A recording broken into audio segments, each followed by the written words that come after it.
Radio.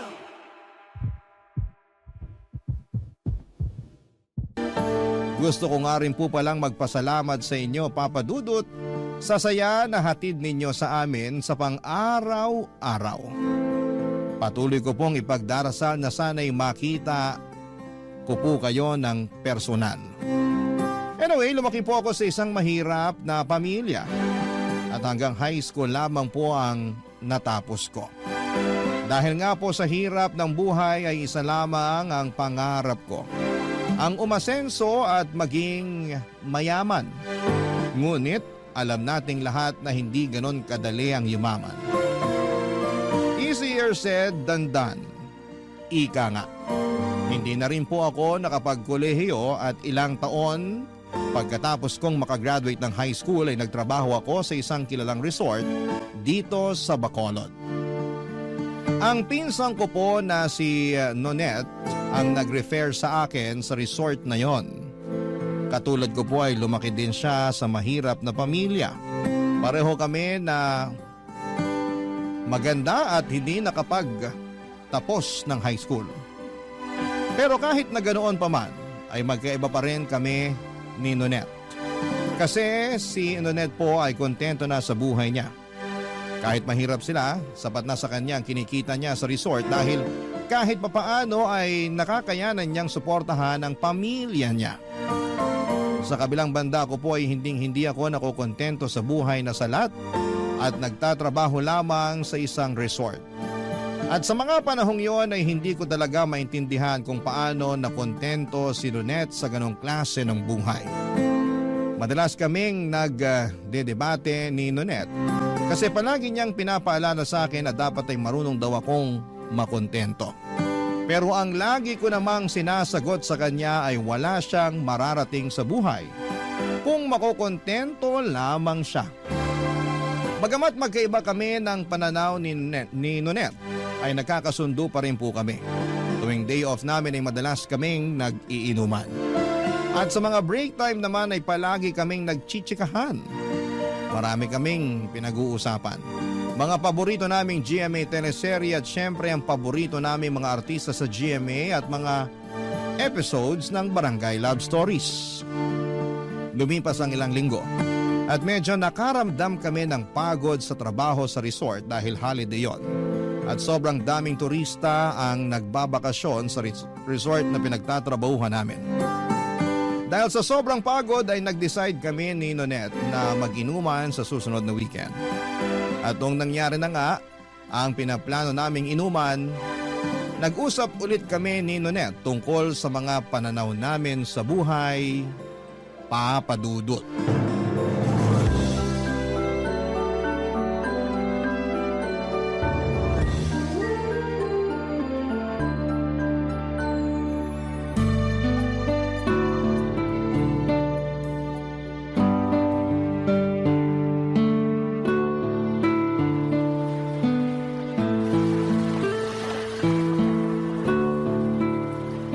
Hoy, Jersey! Ano ba naman yan? Uminom ka na nga! May nakikita na akong lumot sa baso, oh! Aloka ka, Nonette. Mag-relax ka nga. Ito naman, paminsan-minsan na nga lang tayo mag-enjoy tapos mamadalin mo pa ako. O eto na, inom na po. Bah! Ang tapang! Ay, ayan! Very good! Mabuti na lang talaga nakapag-relax na rin tayo sa wakas. Sinabi mo pa, non-stop yung dagsaan ng mga guests sa resort. Ang totoo niyan, parang ayoko na nga bumalik dun sa resort eh. Sobrang stressful ng trabaho. Namimilipit na yung katawan ko sa sakit tuwing naka-duty tayo. Hoy, ano ka ba? Magpasalamat ka na lang na may trabaho tayo. Ay nako, Nonette. Kaya hindi ka umaasenso eh. Ang bilis mo makontento. At ano namang masama doon, Aber? Ano ba? Wala ka bang ambisyon sa buhay? Ayokong tumanda na nagtatrabaho lang sa isang resort, no? Kung tutuusin, sobrang swerte na nga natin at may trabaho tayo kahit high school lang natapos natin eh. Bahala ka, basta ako gusto kong makapag-asawa ng mayaman. Gusto kong makapag-abroad, Nonette. Masyadong maliit ang Pilipinas para sa mga pangarap ko sa buhay. Ay, iba siya! So, anong balak mo?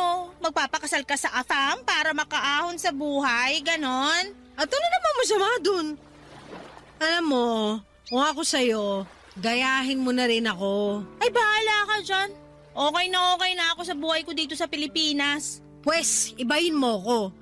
Sayang lang ang mga beauty natin kung dito lang rin sa Pilipinas mabubulok. Gusto kong makapag-asawa ng taga-Italy o Spain, ganan. Ambisyosa ka talaga kahit kailan. Kung ambisyosa ako, ikaw naman gaga.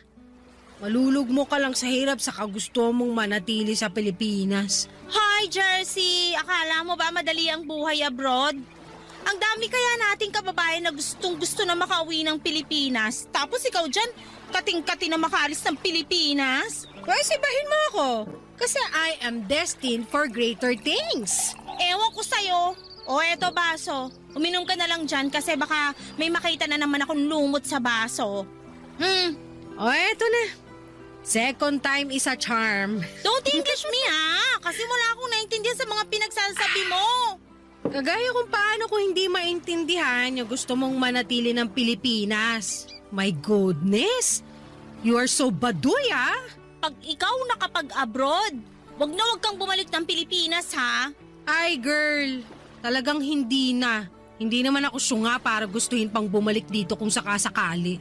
Alam mo, di kita magets. Oo, lumaki nga tayo sa mahirap na pamilya at hindi tayo nakapagkolehiyo. Pero kahit papano, swerte ka pa rin naman kasi mabait naman yung mga magulang mo sa'yo. Pero Nonet, ako nagpapaaral sa dalawa kong kapatid. Di ko rin kasi mag-gets tong sina mama at papa. Anak-anak, tapos salat na salat naman sa buhay. Yung tabas ng dila mo! Kaloka ka! Sigurado ako na masasaktan sina tito at tita kung sakaling marinig nila yan. Masisisi mo ba ako? Aminin mo, alam mo sa sarili mo na may point ako. Anyway, kung hindi ako kayang bigyan ng komportableng buhay ni na mama at papa, pues, ako na mismo ang kakamit nun para sa sarili ko. Ay, mukhang may balak ka, ha? So, anong plano mo ngayon? Magde-dating site ako. Tumigil ka nga. Sayang lang sa oras yan. Kung ako sa'yo, pagbutihin na lang natin yung trabaho natin sa resort. Malay mo, balang araw mapromote tayo, di ba? Whatever, manang.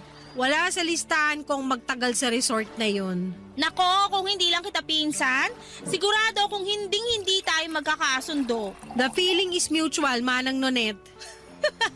Minom ka na nga lang. O, eto baso. Hoy, ang daya mo Kanina pa ako inom ng inom dito.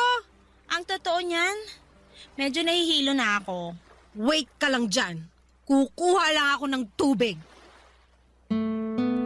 Sobrang saya namin ni Nonet sa maliit na get-together namin sa beach noong araw na yon. At syempre hindi nawala ang mga palitan namin ng opinyon tungkol sa buhay. Matapos ang ilang linggo ay balik trabaho na naman kami sa resort. Si Nonet kahit na pagod ay patuloy pa rin sa laban. Samantalang ako ay ramdam ko na yung matinding burnout. Hindi ko maintindihan kung paano siya nakakapagtiis at nakakayanan ang trabaho namin sa resort. Sobrang nakakapagod kasi mag-serve ng drinks at pagkain sa mga bisita mula umaga hanggang gabi. Tapos kapag walang bisita ay maglilinis pa kami sa lobby at sa kusina ng resort. Siguro ay napagod na rin ako dahil ako yung nagpapaaral sa mga kapatid ko. Hindi ko talaga maintindihan kung bakit may mga magulang na ang lakas ng loob magbuo ng pamilya. Pero hirap na hirap naman sa buhay. Kaya nga't sinabi ko sa sarili ko na ayaw kong magkaroon ng pamilya.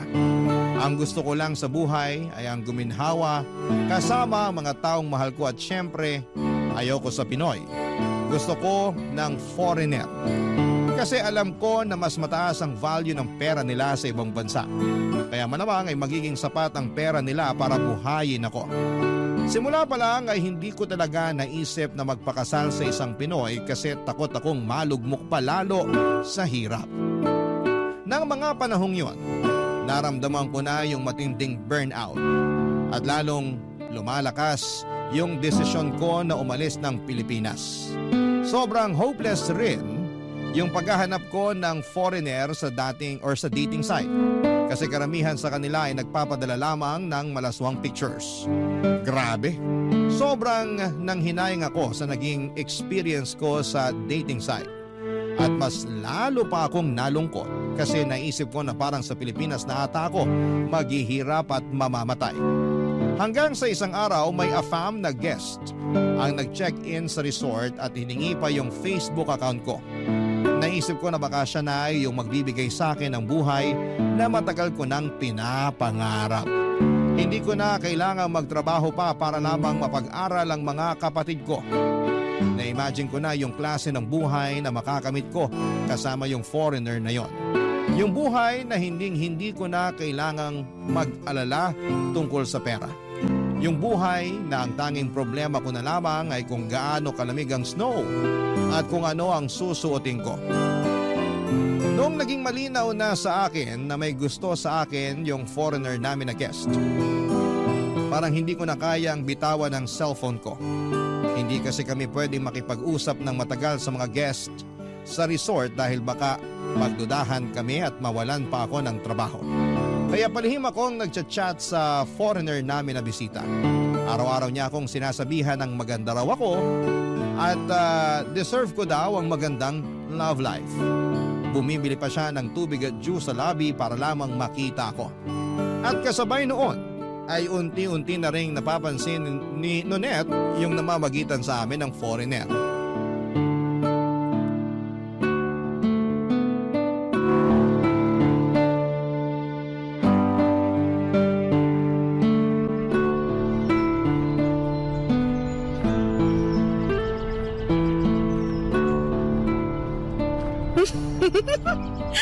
Ang sweet mo talaga. Sobrang gwapo mo pa. Ay, mahuhulog na ata yung panty ko sa'yo. Hoy, Jersey! Yung sahig sa kusina, ang dumi-dumi. Linisin mo na kaya. Patay tayo pag nakita ng boss natin yun. Ikaw nakaisip, di ba? Eh di ikaw ang gumawa. Kakaloka, utusan mo pa ako. Hoy, nilinis ko na yung 2 CR. At isa pa, ikaw ang naka-assign na maglinis ng kusina ngayon. At pwede ba mamaya ka na mag-cellphone? Pag tayo nawala ng trabaho, sinasabi ko sa'yo. Ako, tong babaeng to, oh. Inggit ka lang kasi may kachat ako. Ha? May nahanap ka ng kachat dun sa dating site na sinalihan mo? Hindi galing sa dating site to. Pero mas kabog. Halika rito. May bubulong ako sa'yo. Pero ipangako mong wala kang pagsasabihan, ha? Puro ka kalokohan. Bakit? Ano ba kasi yun? Yung guest sa room 14, palagi nang nagchat-chat sa akin. Alam kong may gusto yung foreigner na yun sa'yo kasi palagi kanyang tinititigan. Pero Jersey, bakit umabot na sa chat? Sigurado ako masisisante ka pag nalaman ng boss natin to. Manahimik ka nga dyan, Manang. Wait lang, ha? I love you too. So sweet. Ang landi mo talaga? Mamatay ka sa inggit. Jersey, sa totoo lang, natutuwa ako para sa'yo. Kasi bilang pinsan mo, masaya ako na may love life ka kahit papano. Pero kasi, may tamang oras at lugar para dyan. Lalong-lalo na guest pa natin yung chinachat mo. Sumabay ka na lang kasi. Hindi naman ako mapapahamak kung hindi ka magsusumbong, di ba? Jersey, binigyan tayo ni boss ng salary increase nung nakaraang linggo. At kung ibabudget mo lang yung pera mo, sigurado ako na hindi ka mahihirapan. Yun na nga yun.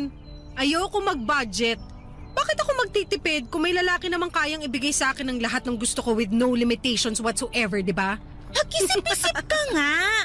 Hindi pa nag-iisang linggo simula nung nakilala mo yung foreigner na guest. Masaya ako na may nagpapakilig sa'yo, pero sana naman, kilalanin mo muna yung tao. Isa lang ang kailangan ko malaman, Nonette.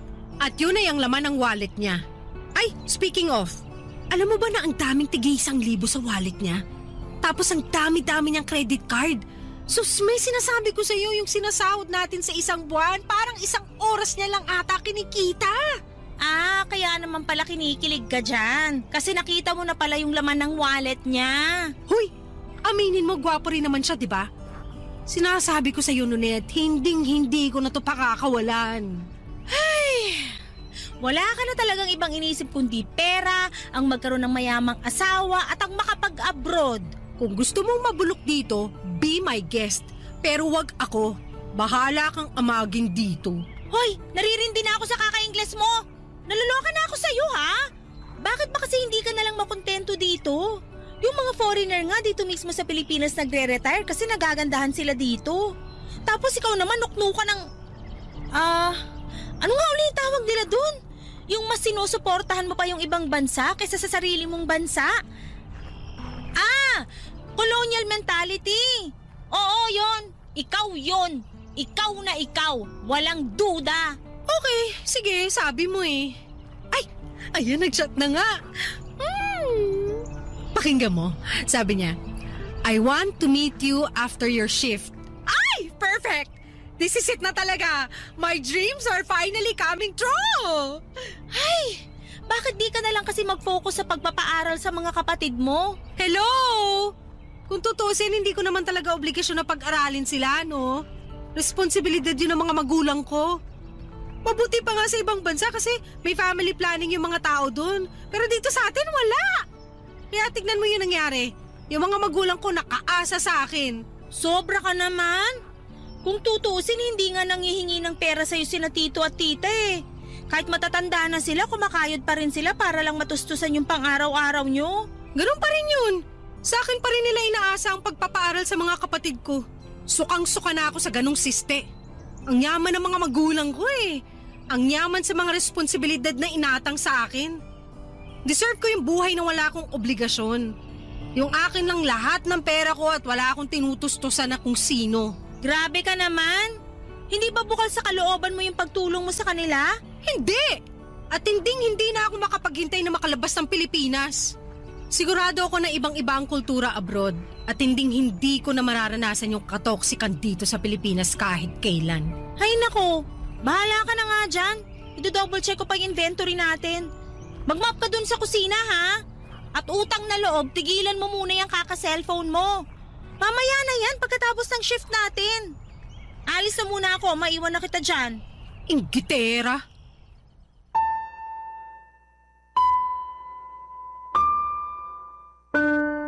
Papadudod pagkatapos ng shift ko ay nakipagkita ako ng palihim sa foreigner na guest namin sa resort. Sobrang guwapo niya, papadudot. Mukha siyang Hollywood actor, ang puti ng kutis niya at yung lips niya ay sobrang kissable. At noong gabing yon ay hinalikan niya ako at syempre sobra akong natuwa at ginusto ko ng labis yung halik na yon. At habang tumatagal, hindi ko na masyadong nakakabanding si Nonette kasi sobrang abala na ako sa foreigner. At dumating yung punto na naging kami na ni Afam. Nag-extend pa siya sa resort para lamang makasama ako at mas lubos niya akong makilala. Hindi ko na rin masyadong kinikwento kay Nonette yung mga nangyayari sa amin ng foreigner kasi parang kontrabida na siya. Tuwing nag-uusap kami ay puro siya duda at tanong tungkol sa Afam na boyfriend ko.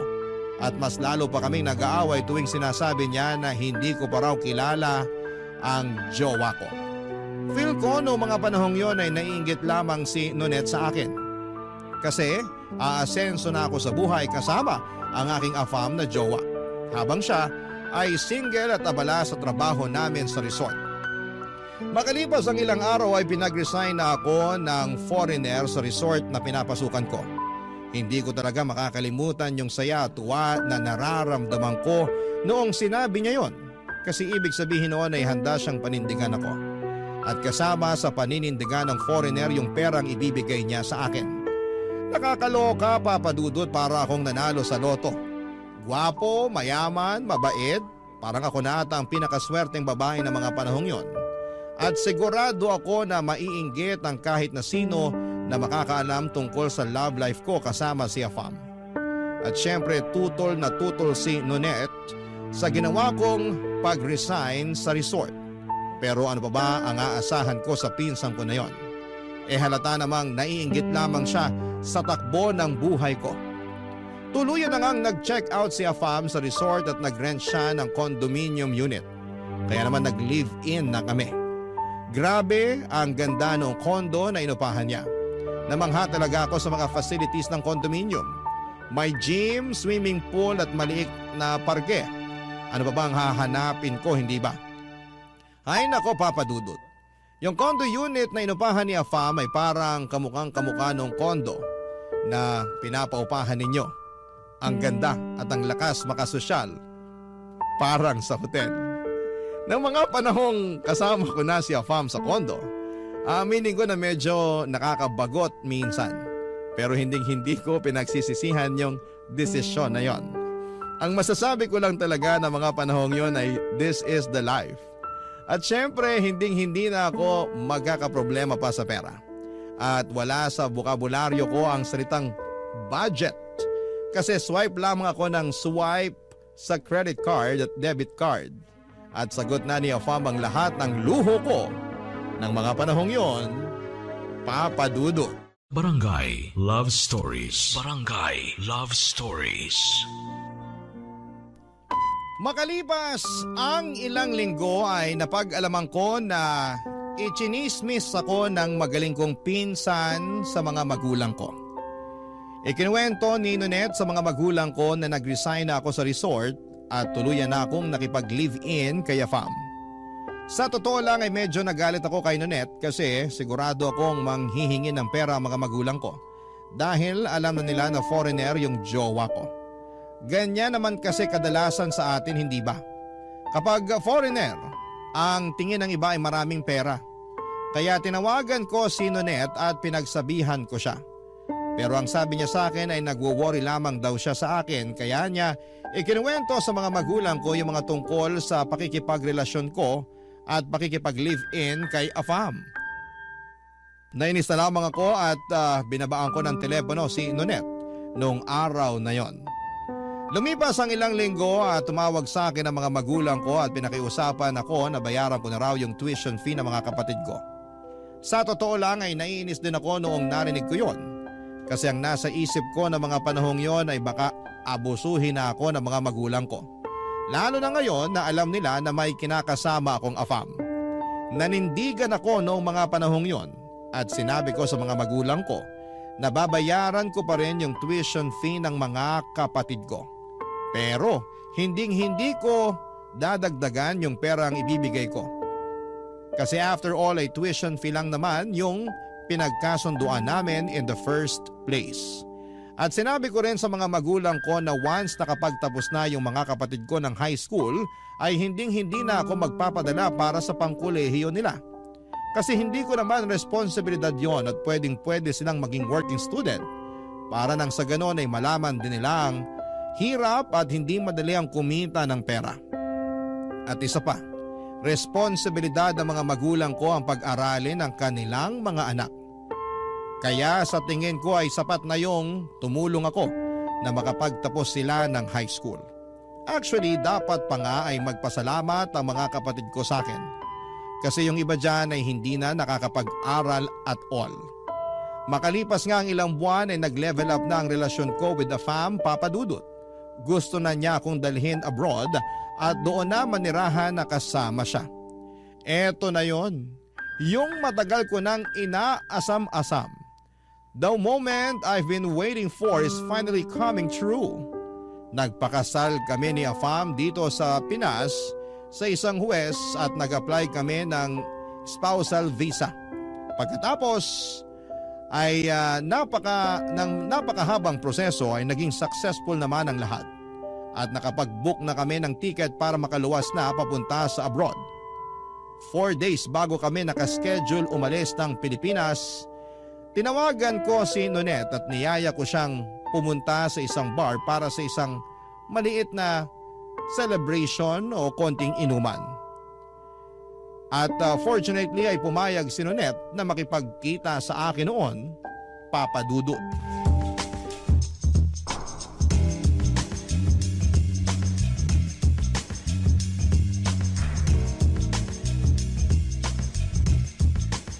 Hoy! Nonet! Dito!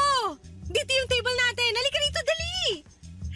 Jersey, kamusta ka na? Ikaw ang kumusta? Nakakaloka? Kamusta yung trabaho mo sa resort? Nakakabagot pa rin ba? Mabuti na lang talaga at nag-resign na ako doon. Anyway, ayan. Nag-order ako ng maraming pagkain. Tapos bumili ako ng 2 tower ng beer. It's party time! Inuman na! Ah, bakit? Para saan to? Anong okasyon? Actually, mamaya ako pa sana to sasabihin eh. Pero dahil nagtanong ka na, sige, sasabihin ko na sa'yo. Alis na kami ng Pilipinas 4 days from now! Amazing, di ba? Seryoso ka? Sino pa ba nakakaalam nito? Wala, ikaw lang. Ayoko kasi na mabati yung pag-alis namin, kaya eto! Surprise! Grabe ka naman! Hindi ka nga nagpaalam sa mga magulang mo na aalis ka ng Pilipinas. Para saan pa? Una sa lahat, patuloy kong binabayaran yung tuition fee ng mga kapatid ko. At pangalawa, 24 na ako. Ano ba? Hindi ako katulad ng ibang tao dyan na matanda na pero nakaasa pa rin sa mga magulang. Ang toxic nun. Kilabutan ka nga sa mga pinagsasasabi mo, Jersey. Dapat nagpaalam ka pa rin sa mga magulang mo. Nonet, yung mga teenagers nga sa abroad, 18 years old pa lang bumubukod na sa mga magulang nila. Kaya hindi umaasenso ang Pilipinas eh. Tigilan mo yung pagkukumpara ng Pilipinas sa ibang bansa kasi magkaiba ang kultura natin sa kanila. Pero hindi ibig sabihin nun, pangit na yung kultura natin. Kalimutan mo na yung sinabi ko. Sorry, nakainom na kasi ako eh. Ano ba naman, ang tagal mo kasing dumating. Kaya inunahan na kitang uminom. Sige na, inom na. Ang dami pa nating ubusin oh. Sorry, pero wala ako sa mood uminom ngayon. Hello? Sinabi ko naman sa'yo na sa bar tayo magkikita, di ba? Tsaka isa pa, ano bang inaarte mo dyan? Meron ka ba ngayon? Sa totoo lang, hindi na ako natutuwa sa pinapakita mong asal. Nagbago ka na. Alam mo ba na sobrang nasaktan sina tito at tita nung pinamukha mo sa kanila na nagiging pabigat sila sa'yo? Tapos sinabihan mo pa daw sila na tigilan na nila yung kakaasa sa'yo? Nonet, sinabi ko lang naman sa kanila na wala silang mapapala sa akin kahit may foreigner na ako. Kasi ayoko naman na gawin nilang ATM yung asawa ko, no? Alam mo mismo sa sarili mo na simulat sa pool yung pag-aaral lang ng mga kapatid mong hinihingi nilang tulong sa'yo. At sa tingin mo, okay lang yon? Alam ko na matagal ka ng maldita. Pero hindi ko inaasahan na may mas lalala pa pala. Ang laki ng pinagbago mo. Uy, kung tutuusin, kasalanan mo lahat ng to. Kasi ikaw mismo ang nag-chismis sa mga magulang ko yung tungkol sa pakikipagrelasyon ko sa isang foreigner. Tinatanong nila ako kung kamusta ka na raw kasi hindi ka na raw nagre-reply sa mga text nila. Malamang, pagkatapos mo ba naman sabihin sa kanila na nakikipagrelasyon ako sa foreigner, I'm sure manghihingi ng pera yung mga yun. Akala ko noon ambisyosa ka lang, pero hindi. Nuknukan ka rin pala ng yabang. Ngunit wag mo kong simulan. Inimbitahan kita dito to have a good time, hindi para sermonan ako. Sorry pero awang-awa na ako kina tito at tita. Matatanda na sila, dapat hindi mo sila tinatrato ng ganon. What's the big deal? Nandiyan naman yung mga kapatid ko para alagaan sila. Tama na yan, Nunet. Nasabi ko sa'yo, kaya na nila yun. Makapagsalita ka, parang di ka nila anak ka. Alam mo, Nunet, sa totoo lang, sana hindi na lang nila ako naging anak. Jersey, sana man lang makipagkita ka at magpaalam ka ng maayos sa mga magulang mo bago ka umalis ng Pilipinas. Kahit yun na lang. Maawa ka naman sa kanila. May mas malalaki akong plano sa buhay. Ang target ko ngayon, magkaroon ng resident visa at patatagin ang relasyon naming mag-asawa. Bibisita na lang ako dito kapag naging residente na ako abroad. Bahala ka. Teka, saan ka pupunta? Hindi pa nga natin nauubos yung mga in-order ko. Uuwi na ako. Sana maging masaya ka sa piling ng asawa mo sa ibang bansa. Ba't nagagalit ka, ha? Kasi sobrang baluktot ng pangangatwiran mo at hindi ko na kayang umupo dito habang pinapakinggan kang minamalit ang mga magulang mo. Sabi ko na eh. Matagal ka nang naiinggit sa akin kasi nagawa ko mag-resign sa buwisit na resort na yon. Habang ikaw, wala kang choice kundi magpatuloy sa trabaho mo ron. Pasensya ka, Nunet. Pero hindi ko kasi hawak ang tadhana. Hindi ko kasalanan kung sa ating dalawa mas pinalad ako kaysa sa'yo. Sige, laitin mo pa ako at baka makalimutan ko na pinsan kita. Inimbitahan kita dito kasi gusto ko na mag-enjoy tayo bago ako umalis. Pero sa pinapakita mo sa akin ngayon, pinagsisisihan ko pa na niyaya kitang uminom. Bahala ka sa buhay mo. Wait lang! Sayang naman yung in-order kong pagkain. Gusto mo ba ipa-take out ko na lang sa waiter? Total, alis ka na rin naman. Pakidaan na lang sa bahay namin. Ibigay mo kina mama at papa yung ipapa-take out ko. Ba't mo ba iutos sa akin? Ikaw mismo magbigay sa kanila. Ay, wag na pala. Kasi baka atakihin lang sina tito at tita pag nakita nila kung gaano kagaspang yung ugali mo. Dali-daling umalis si Nonette palabas ng bar ng gabing yon, Papa Dudut. Pinabalot ko na lamang lahat ng pagkain at inuwi ko na lamang. Grabe yung tampo sa akin ni Nonette ng gabing yon. At ang tanong na bumangon sa isipan ko noong mga panahong yon ay, bakit hindi kaya or hindi kaya ng pinsan ko na maging masaya para sa akin? Pero hindi ko na pinilit na hanapin pa ang sagot sa tanong na yon. Kasi mas gusto ko na lamang na mag-focus sa bagong buhay ko. 4 days later ay iniwan na namin yung maganda na kondo na inuupahan ng asawa ko at umalis na kami ng Pilipinas. Hindi ko na po i-mention kung taga saan ang asawa ko pero ang masasabi ko lamang ay sobrang ganda ng lugar. Papadudot malinis yung kalsada, malamig ang weather at talagang ibang-iba siya kumpara sa lugar na kinalakhan ko. Natatandaan ko pa yung first time na nakakita ako ng snow. Sobrang nakakamangha at nakakapanibago. Talagang humilata po ako sa snow kasi yung mga napapanood ko lang dati sa mga pelikula ay finally ay nararanasan ko na rin in real life. Hindi ko po makakalimutan na tawa lang ng tawa yung asawa kong foreigner noong time na yon habang ini-enjoy ko yung pagkamangha ko sa snow. At mas lalo lang akong naging masaya sa desisyon ko na umalis ng Pilipinas kasi namuhay ako ng marangya na parang isang prinsesa. Yung cabinet ko noong time na yon ay punong-puno ng sapatos at jacket kasi hindi ko na kailangang mamili pa kung ano ang bibilhin ko. Kapag may dilema ako between 2 or more items, I don't choose. I buy them all. Ganon ako ka-spoiled at kamahal ng asawa ko. Mapapasana all na lang talaga ang lahat sa buhay ko na yon. At tungkol naman sa mga naiwan na tao sa Pilipinas ay kinausap ko lamang sina mama at papa tuwing nagpapadala ko ng pera para sa tuition fee ng mga kapatid ko. Si Nonette naman ay hindi ako kinakausap. Pero friends pa rin kami sa social media. At somehow ay iyon ang naging assurance ko na okay pa kami kahit papaano. Kasi hindi pa niya ako binablock. Lumipas sa mga linggo at naging mapayapa ang takbo ng buhay ko sa ibang bansa. Hanggang isang araw, nabigla ako nang bigla akong tawagan ni Nonette.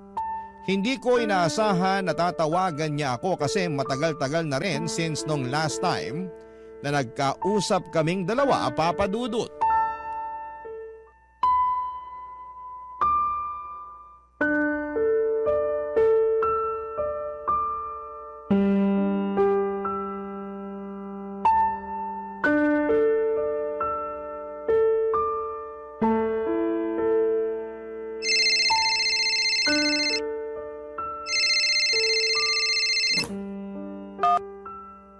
Hello?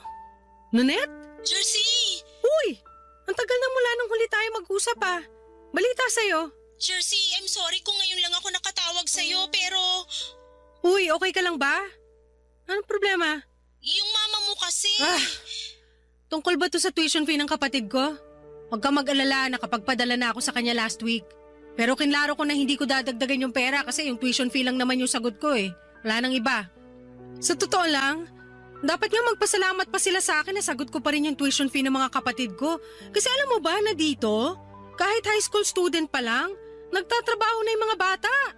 Ang ganda sana kung pati sa Pinas ganun ang mindset ng mga estudyante. Makinig ka nga muna sa akin. Si tita kasi… nasa ospital siya ngayon. Ha? Bakit? Ano nangyari kay mama? Sobrang taas kasi ng lagnat ni tita kanina. Kaya sinugod na namin sa ospital. Hala, mukhang alam ko na kung saan papunta tong usapan na to. Nasa labas ako ngayon ng hospital room ni tita. Pero papasok na ako sa loob para makausap mo siya. Yan ang wag mong gagawin. I'm sure nagpapahinga na yung si mama. Hayaan mo na muna. At nga pala, Jersey. Ay naku, pustahan tayo. Alam na alam ko na yung sasabihin mo. Pero sige, hayaan kita magsalita. Ano yan? Sa susunod na linggo pa kasi yung sahod ko. Tapos sina tito at tita wala ring pera kasi kakabili lang nila ng grocery nung isang araw para sa mga kapatid mo. Jersey, walang-wala kami ngayon at kailangan namin ng pambayad sa ospital. Ano ba naman yan, Nonet? Mataas na lagnat lang yun. Bakit nyo kinailangan dalhin si Mama sa ospital? Mas mabuti na yung sigurado. Tapos ngayon ako tong kinukulit nyo. Ewan ko ba? FYI lang hindi porket nakatira ako abroad, ibig sabihin nun pinupulot ko na lang ang pera. Utang na loob! Yung mama mo ang pinag-uusapan natin dito. Ganun na ba katigas ang puso mo para pag-isipan mo kami ng masama? Hindi mo ako masisisi kasi yan naman talaga yung gawain ng mga kamag-anak na naiiwan sa Pilipinas, diba? Yung manghingi ng pera sa kamag-anak nila na nagtatrabaho abroad at yung humilahataan na lang habang nag-aantay ng pasalubong. Naririnig mo ba ang sarili mo? Nakapag-abroad at nakapag-asawa ka lang ng foreigner, nagkakaganyan ka na? Sabihin mo na kung anong gusto mong sabihin pero hindi mo may tatanggi na may point yung pinagsasasabi ko. Siguro kung nandito ka lang sa Pilipinas, kanina pa kita sinampal. Subukan mo at ihilahin ko yung buhok mo hanggang sa makalbo ka. Wala ka ng pag-asa. Sarili mong mga magulang pinagsasalitaan mo ng ganyan. Pinaako lang sa iyo yung pag-aaral ng mga kapatid mo, nagkakaganyan ka na? Mismo! Pinaako! Pinaako sa akin ng isang bagay na hindi naman dapat pinaako sa akin in the first place. Ano ako, retirement fund para sa mga kapos? Hindi ko na-enjoy yung buhay ko ng lubusan kasi kinailangan ko silang tulungan. Kinailangan ko magtrabaho agad pag-graduate ko ng high school para matustusan ang pag-aaral ng mga kapatid ko. Yung mga magulang ko makaprecho rin kasi. Hikahus na nga kami. Gusto sa private school pa magtapos mga kapatid ko. Napakawalang kwenta talaga ng mindset na yon. O tapos ngayon na nakabangon na ako sa buhay, oras na para bumawi ako sa sarili ko. Hindi mo man lang ba naisip na kahit matanda na yung mga magulang mo, nagtatrabaho pa rin naman sila? Kaya na nga nilaglat si tita dahil sa sobrang pagod. Resulta yan ng pangit na family planning. At isa pa, lumaki ako na hindi nakakaranas na makonfine sa ospital kahit may sakit ako. So, Ayoko na makipagdiskusyon pa sa'yo. Sumasakit lang yung dibdib ko tuwing naririnig ko yung mga pinagsasasabi mo. Halatang halata na hindi ka na magbabago. Pero huwag kang mag-alala. Ako na bahala kay tita. Maghahanap na lang ako ng paraan para mabayaran yung bill namin sa ospital. Hindi na kami hihingi ng kahit anumang tulong na galing sa'yo. Sana lang talaga hindi ka gambalain ang konsensya mo. Sarili mong nanay ayaw mong tulungan. Ibang klase ka rin naman. maniwala ka sa akin, makakatulog ako ng mahimbing sa gabi kasi namumuhay ako ng payapa dito na walang inaabalang tao, Nonet. Kayo lang naman tong gumagambala sa akin Babayaran ko yung tuition fee ng mga kapatid ko hanggang sa makapagtapos sila ng high school. End of story. Sige na, bababa ko na to. Buisit kang babae ka. Wala kang kwentang pinsan at wala ka rin kwentang anak. Sobra kong napikon pagkatapos naming mag-usap ni Nonet, Papa Dudut. Ang gusto ko lang naman talaga ay mamuhay ng tahimik at payapa kasama ang asawa ko. Ang hangad ko noon ay makapag-move on at makapag-move forward sa bagong buhay ko nang hindi ako nagagambala. Kaya nung tinawagan ako ni Nonet ay sobrang napikon lang talaga ako. Kasi parang ang tingin ko sa mga tao sa paligid ko, hinahabol lamang ako dahil alam nilang foreigner ang asawa ko. Gaya nga po ng nabanggit ko kanina ay lumaki po ako na salat sa buhay. At hindi ko po makakalimutan kung paano yinurakan yung pagkatao ko. Lalo na noong bata pa lamang ako.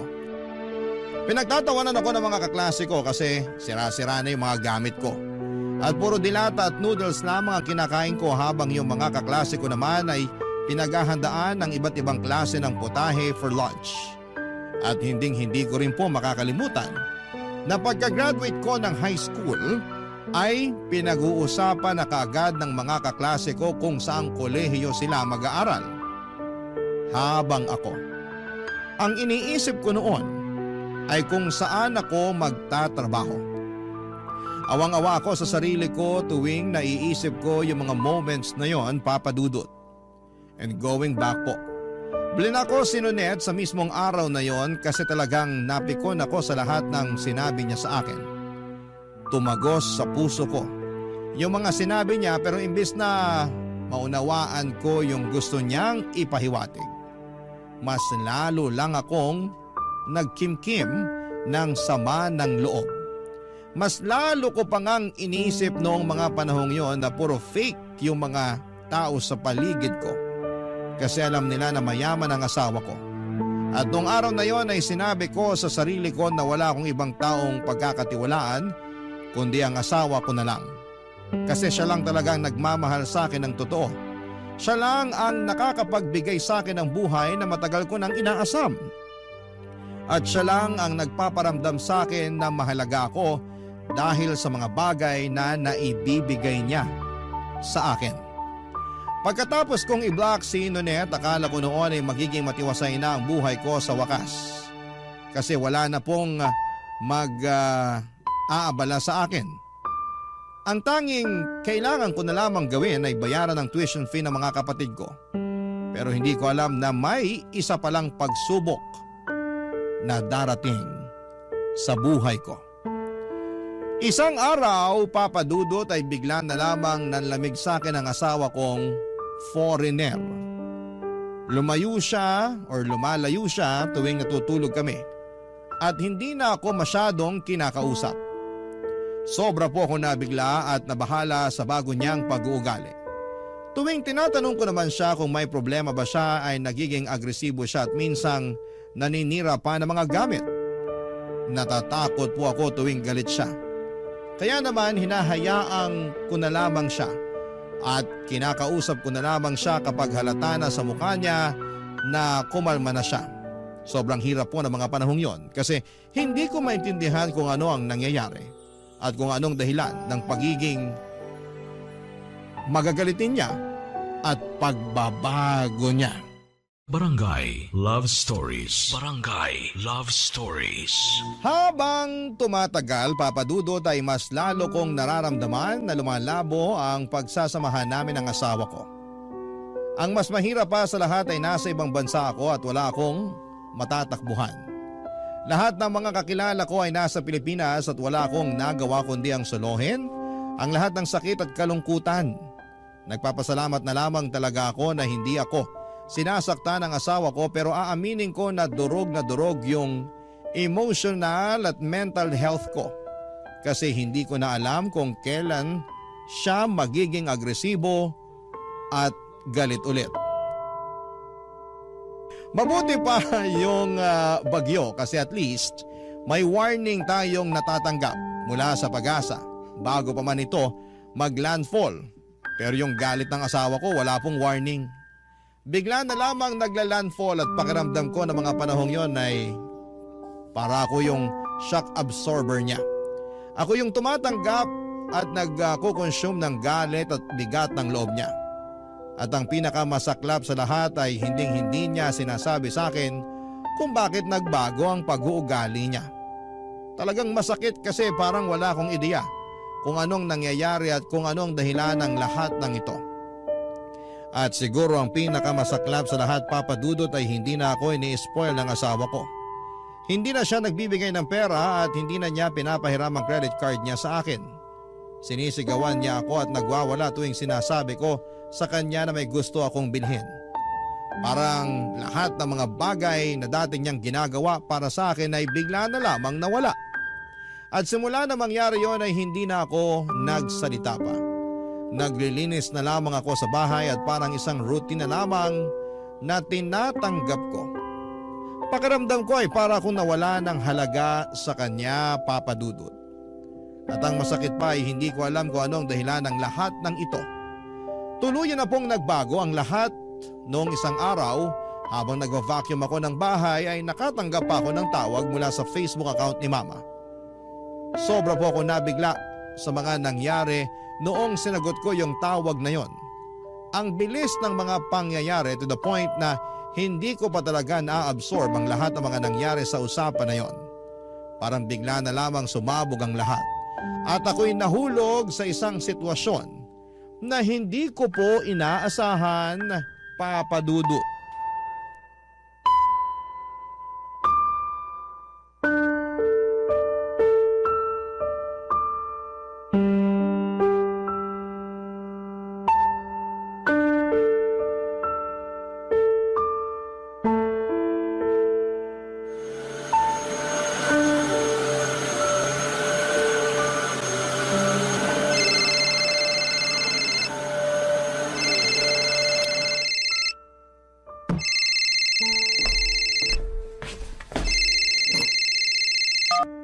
Hello?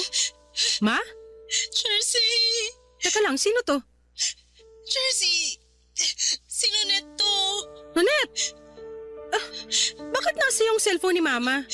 At bakit ka naman napatawag? Ano na naman ang kailangan mo sa akin? Wala akong kailangan sa'yo! So bakit ka nga napatawag? The last time I check, hindi tayo bate. At bakit mo pinakikailaman yung cellphone ni Mama, ha? Umuwi ka na nga, Nonet. Akala mo ba hindi ko napapansin na palagi mo nang kasama si Mama at Papa? Masyado kang bida-bida eh. Makinig ka muna sa akin! Oras kong sinasayang mo. Magsalita ka na. Jersey! Si tita kasi...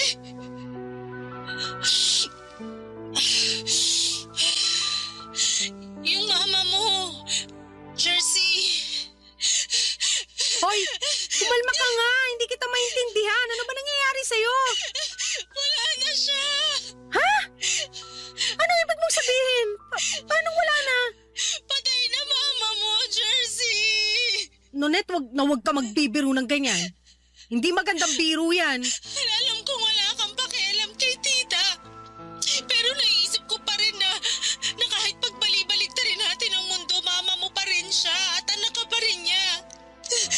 Kaya deserve mo rin malaman yung nangyari sa kanya. Nonet, hindi totoo yan. Bawiin mo yung sinabi mo. Buhay pa si Mama. Ibigay mo ang cellphone kay Mama, kakausapin ko siya. Makinig ka! Wala na si tita! Patay na siya! Alam ko nagsisinungaling ka lang. Galit ka kasi nagyayabang ka sa akin at yan mismo ang dahilan kung bakit ginagawa mo to. Mukha ba ako nagsisinungaling? Ha? Ano ginawa mo kay Mama, Nonet? Ha? Kasalanan mo to. Pambira kang babae ka! Paano ko naging kasalanan to, ha? Ikaw ang palaging kasama ni Mama. Kung tinutukan mo sana siya na maayos, hindi sana to nangyari sa kanya. Hindi sana namatay si Mama. Kasalanan mo lahat to.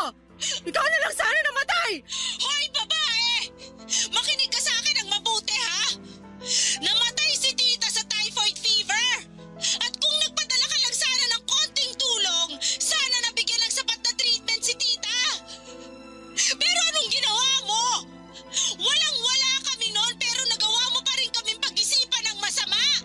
Tinakwil mo kaming lahat. At ako na yung tumayong anak ni tita kasi hindi ako katulad mo na walang puso. Ako yung nag-aalaga kay tita habang nagpapakasasa ka sa yaman ng foreigner mo. Wala kang karapatan na husgahan ako. Hindi ko ginusto to. Pero ginusto mo! Ito mismo yung gusto mo, di ba? Yung mawala sa landas mo yung mga magulang mo? At nangyari na nga, Jersey! Wala na si tita! At si tito, halos hindi na nga kumakain kasi hindi niya pa rin matanggap yung pagkawala ni tita! Nonet, nasan si Papa? Kumusta yung mga kapatid ko? Galit na galit silang lahat sa'yo! Ang totoo niyan, galit rin ako sa'yo eh! Pero deserve mo rin naman malaman yung nangyari sa mama mo! Bakit niyo ba ako sinisisi? Eh, sobrang unfair niyo naman. Gusto ko lang naman magbagong buhay, yun lang. Malinis ang konsensya ko. Wala akong ginawa sa inyo para isisi niyo sa akin yung pagkamatay ni Mama. Mismo! Wala kang ginawa! Wala kang ginawa para iligtas yung sarili mong ina! Hindi ako nagkulang ng paalala sa'yo! Kahit na alam kong simulat sa pulpa lang, kinamumuhian mo yung pamilya mo! Tinawagan pa rin kita para ipaalam sa'yo yung mga nangyayari sa kanila dito! Pero ikaw lang naman tong walang puso na pilit pinuputol yung ugnayan mo sa kanila! Nonet, hindi mo ako masisisi. Natakot ako eh. Ayaw ko lang maramdaman yung pakiramdam na ginagamit ako dahil lang may kaya yung asawa ko. Buwisit na dahilan yan! Oo, Jersey, lumaki kayo sa hirap! Hindi ka nabigyan ni na tito at tita ng komportable na buhay, pero ni minsan, hindi ka nila minaltrato! Wala silang ginawa sa'yo para kamuhian mo sila ng ganito katindi! Alam mo kung bakit malapit ang loob ko kina tito at tita? Dahil alam ko sa sarili ko na mabuti silang tao! Kaya ako nasasaktan tuwing pinagsasalita mo sila ng masama! Ang sabihin mo, sinisiraan mo ko. Kaya ka lumalapit kina Mama at Papa dahil chinichismis mo sa kanila bawat detalye ng buhay ko. Para kang linta at ahas sa pinagsama. Yang inggit mo sa akin, nanunuot sa buto. Kaya mo ako sinisiraan kasi hindi mo matanggap na mas maganda na ngayon ang buhay ko kaysa sa buhay mong patapon pa rin hanggang ngayon. Kahit kailan, hindi ako nainggit sa'yo! Alam mo kung bakit? Kasi puno ng galit at poti ang buong pagkatao mo!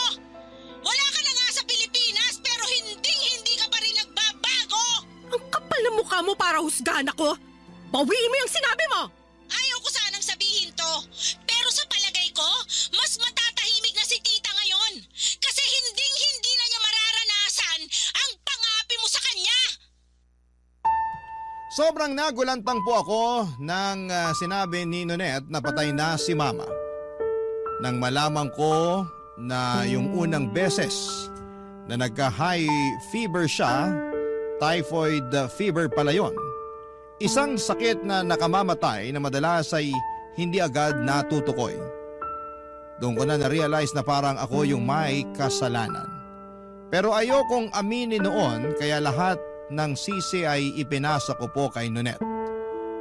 Pero habang tumatagal ay naisip ko na naging sakim at madamot ako. At yun ang isa sa mga dahilan kung bakit hindi nabigyan ng tamang treatment si Mama. Sobrang lungkot ko po noon at gusto ko sanang makadalaw sa Pinas. Pero wala akong pera at may hindi rin kami pagkakaintindihan ng asawa ko. Alam ko na magagalit siya kapag nalaman niyang nagbabalak akong umuwi, kaya nagtiis na lamang muna ako at hindi na ako nakadalo sa libing ni Mama. At si Nonette at Papa na lamang ang gumawa ng paraan para maitawid ng maayos ang burol ni Mama. At dahil nga hindi na ako binibigyan ng asawa ko ng pera, ay hindi ko rin nakayanan na magpadala para sa libing ni Mama. Lumipas ang mga gabi papadudot at nagtuloy-tuloy ang mga bangungot ko. Lahat ng nightmares ko, isang tao lang ang palaging laman, si Mama. Ang pinaka nakakatakot siguro ay yung nakita ko ang mukha ni Mama na puno ng dugo habang sinasakal niya ako at humihingi ng tulong. Hindi ko na kinaya kasi tumagal-tagal na yung mga ganong panaginip ko at pati konsensya ko ay binabagabag na ako. Kaya't ikinuwento ko na sa asawa ko lahat ng mga nangyari kay Mama at nagbabaka sakali akong bibigyan niya ako ng pera para makadalaw ako ng Pinas. Ang akala ko talaga ay dadamayan at maintindihan ako ng asawa ko. Pero imbes na damayan ako, sinampal niya ako at muling nagwala. Galit na galit siya. Sabi niya isawang-sawa na raw siya sa pagwawaldas ko ng pera niya mula pa noong umpisa. Ibinulgar din niya ang dahilan kung bakit nagbago ang ugali niya ay dahil nalugi na raw ang negosyo niya at kamakailan lang ay nag-file na siya ng bankruptcy. Na-overwhelmed daw siya dahil mawala na sa kanyang negosyong or nawala na ang negosyong pinaghirapan niya ng ilang taon. Pero hindi ako nakapagpigil, Papa Dudut. Sumabat ako at sinabi ko sa kanya na hindi sapat na dahilan yon para maltratuhin niya ako. Mas lalo siyang nagwala at doon ko naramdaman na wala ng pag-asa ang relasyon namin. Kaya unti-unting ibinenta ko na online yung mga bags ko, mga sapatos at shirts na pinamili ko hanggang sa nakalikom po ako ng sapat na pera para makabalik na sa Pilipinas. Tinakasan ko ang asawa ko at umuwi na ako sa amin. Noong nakarating ako sa amin ay itinakwil ako ni Papa at ng mga kapatid ko. Ako pa rin ang patuloy nilang sinisisi sa pagkamatay ni Mama. Wala na akong trabaho noon at wala na akong ibang malapitan kaya naman nag-decide ako na mag-apply muli sa resort kung saan ako dati nagtatrabaho. At agad akong natanggap. Pero iba na ang takbo ng lahat. Kasi si Nonette na pala ang naging manager habang ako ay bumalik sa pagiging all-around staff. Sobrang bagsak na bagsak ang pride ko ng mga panahong yon. Lumipas ang mga buwan at hindi ko na kinaya ang mga pangyayari sa buhay ko.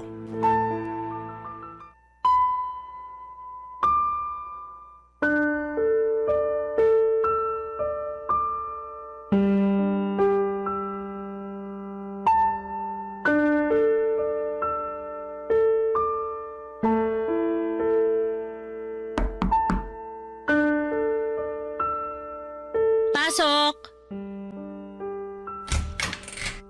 Oh, Jersey, ano kailangan mo?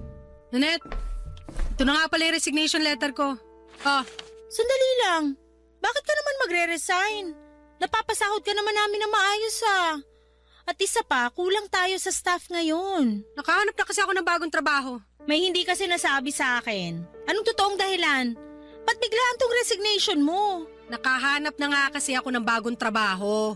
Yung totoo, Jersey. Gusto mong malaman kung bakit ako magre-resign, ha? Hindi kasi katanggap-tanggap para sa akin na manager ka na habang ako, ganun pa rin yung posisyon ko dito. Naglilinis, nagsiserve. Ayoko yung pakiramdam na pinagmamastan mo ko habang ginagawa ko yung mga trabahong sabay pa nating ginagawa dati. Nabubwisit ako tuwing nakikita kita araw-araw at ilang buwan kong tiniis yun. Pero hindi ko na talaga kaya. Teka nga lang, kung makapagsalita ka, bakit parang ako yung sinisisi mo? Hindi ko naman kasalanan kung ba't dito ka uli sa resort nag-apply Kaya nga ako alis, di ba? Siguro ang saya-saya mo na nakikita akong lugmok sa hirap habang tinatamasa mo yung mga benepisyo ng pagiging manager. Ay, sandali lang naman, Jersey. Hindi ko kasalanan kung nag-resign ka dati. Hindi ko kasalanan kung hindi ka nakontento sa sinasahod mo dito sa resort. At hindi ko rin kasalanan kung hinila ka pababa ng kasakiman mo. Sige, ipagduldulan mo pa. Ano pa, Net? Ni isang malaking fail yung pagpapakasal ko at pagpunta ko abroad? Na hanggang ngayon wala na akong matakbuhang pamilya dahil kinasusuklaman na nila ako? Napatuloy ako nagtitiis sa kakarampot na sahod habang ikaw tiba-tiba ka sa natatanggap mo tuwing kinsenas? Ano pa, ha? Magsalita ka! Hindi ako nagkulang ng paalala sa'yo. Simulat sa pool pa lang, palagi ko nang sinasabi sa'yo na pagbutihin mo na lang yung trabaho mo, imbis na umasa ka sa foreigner para magkaroon ng maginhawa na buhay. Pero hindi ka nakinig sa akin. At higit sa lahat, nagbulag-bulagan ako sa lahat ng pang-iinsulto mo sa akin. Eh di ikaw na! Ikaw na yung madiskarte. Ikaw na yung masipag. Ikaw na yung magaling. Ikaw na lahat. Ang galing mo, Nunet! Ang galing-galing mo! Panalo ka na, champion! Alam mo, hindi naman sana issue yung pagkakaroon mo ng foreigner eh. Hindi sana naging issue yung pag-abroad mo kung naging humble ka lang sana. Pero wala, pinamukha mo sa amin na ikaw tong mas nakaaangat dahil nagkaroon ka lang ng asawa na foreigner. Tingnan mo nga naman, who would have thought na malulugi pala ang negosyo ng asawa mo? Sandali lang. Nasabi ko nga na naghiwalay kami ng asawa ko. Pero wala akong pinagsabihan tungkol sa pagkalugi ng negosyo niya. Saan mo nalaman yan, ha? Paano mo nalaman? Sinearch ko online yung pangalan ng asawa mo at kalat na kalat sa internet kung paano nalugmok ang negosyo niya dahil pinangsugal at pinambisyo niya lang yung majority ng income niya. Wala kang karapatan para busisiin yung personal kong buhay. Labas yan sa trabaho mo. Hindi ko intensyon na usisain yung buhay ng asawa mo. Pero bilang manager, kailangan ko mag-background check sa mga empleyado ko para siguruhin na maganda ang takbo ng workplace ko. Workplace mo? Yabang mo naman. Parang kailan lang naglilinis ka lang naman ng CR dito ah. At parang kailan lang pinagyayabang mo sa amin na mas nakakataas ka, pero bilog ang mundo. Pero anyway, aaminin ko na kulang talaga kami sa staff ngayon at kailangan ka namin dito. I'm sorry kung nasasaktan ko na yung feelings mo ngayon. Buti naman at alam mo. Sorry talaga, nadala lang ako ng emosyon ko. Siguro kasi hanggang ngayon naalala ko pa rin kung paano mo ako pinag-isipan at pinagsalitaan ng masama.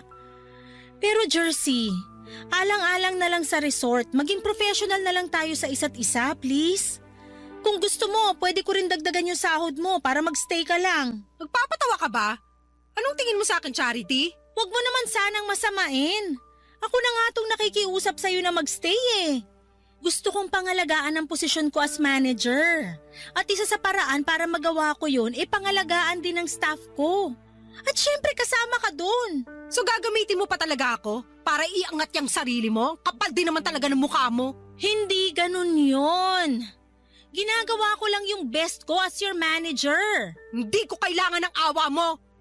Mas pipiliin ko na lang maghirap kaysa patuloy mo kong kaawaan. Tanggapin mo na yung resignation ko. Hindi ko na kailangan ng trabahong to. At mas lalong hindi na kita kailangan.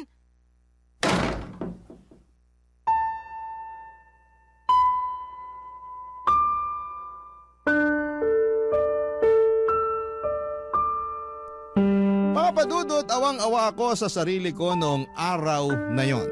Parang hindi ko matanggap na ang posisyon ko ngayon ay under sa management ng isang tao na dati ko pang minamaliit.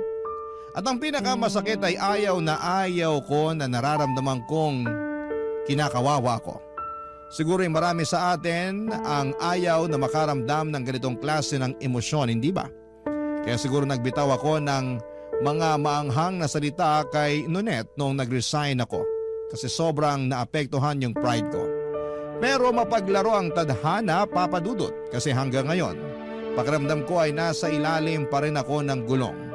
Ayoko pong sabihin kung anong trabaho ko ngayon, baka mabash po ako ng mga kabarangay natin, pero sabihin na lang po natin na mas mababa na ang posisyon ko at ang sahod ko kumpara noong nasa resort po ako nagtatrabaho. Grabe po yung naging experience ko sa buhay. Para siyang roller coaster, mabilis at nakakahilo. Pero sa ngayon ay mas natutunan ko ng pahalagahan yung maliit na bagay. Hanggang ngayon ay naaalala ko pa yung takot at trauma tuwing nagagalit at nagwawala ang dati kong asawa na Afam. Hindi man ako mayaman ngayon pero at least wala na akong kinakatakutan at mas malaya na akong nakagagalaw. Sa ngayon po ay naghahanap ako ng murang abogado kasi bala ko nang ipaanal ang kasal namin para makapagsimula ulit ng panibagong buhay. Sa totoo lang ay hindi ko po alam kung saan ko huhugutin ang perang kinakailangan ko. Pero pagsisikapan ko po yun. Wala na po akong contact sa ex-husband ko pero friends kami sa Facebook at nakita ko na may bago na siya